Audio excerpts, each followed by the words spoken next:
Tap the bell icon after subscribing and turn on notifications and you'll never miss a video again. Thanks guys. What's going on internet? The Black Hokage here, aka TBH, and to be honest, this year's NBA Live 18 is a solid alternative to 2K18. I've been streaming a lot lately and I know many of you were impressed by the gameplay and decided to pick it up, but I also know some of you have been struggling with transitioning over to a different basketball game, and it was requested that I drop a video giving some advice on how to improve in Live 18. So let's get into it. First tip I want to give you is you have to understand that this is not 2K. You trying to pull up from half court for a three? No. Do you want to be a dribble god? No. None of that goofy shit works. Live 18 has a great dribbling system, and we'll get into that later, but first thing you need to understand is the passing. You need to pay attention to where you're passing. The first thing I noticed about this game is the defense is unforgiving. In 2K, you can get off most passes at any angle, but in Live, angles really matter. Your big man better be posted up with a defender behind him before you pass. Your wing scorers better not have anyone standing between him and that pass, because the defense will take it every time. I'm not saying this doesn't happen in 2K, I'm just saying it happens a lot more in Live.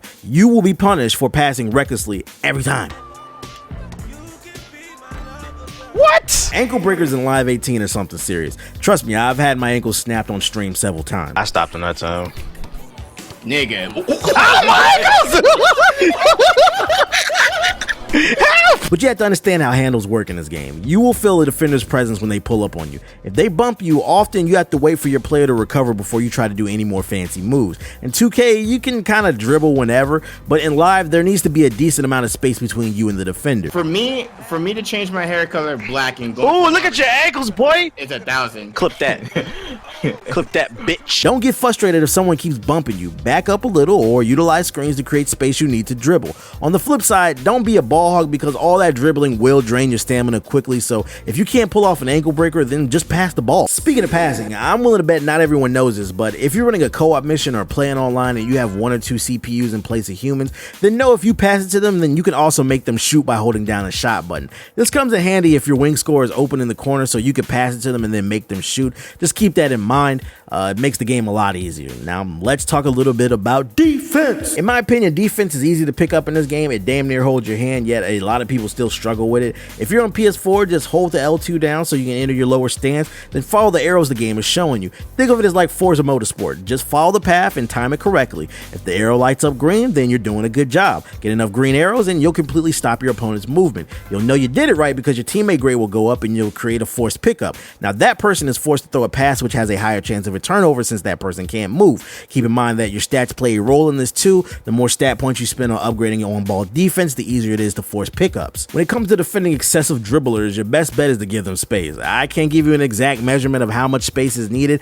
but I do know if they're trying to size you up, just back up a little and let them dribble. Do not enter your lower stance and do not get close or you're asking for trouble.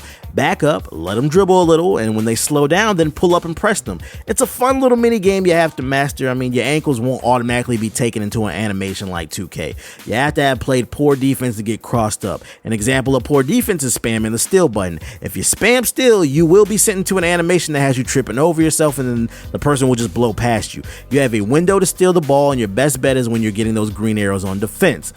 And those are just a few basic tips on how to improve in NBA Live 18. Did you guys like videos like this? Let me know in the comments below if you want more and what elements of gameplay you guys want me to focus on. TBH sign out. Hey, thanks for watching the video. Hopefully you enjoyed it. If so, then consider hitting the like button, leaving a comment, and subscribe it if you're new. If not, then consider pledging to my Patreon. That's patreon.com/GIupdates. I have a bunch of different rewards in line for those who choose to financially support me. Once again, that is patreon.com/GIupdates. There will be a link in the description box below. That's also the place where you'll find a link to my second channel that you can subscribe to for more content. That's youtube.com/GIupdates. There will be a link in the description box below to that channel as well. Let it bless you.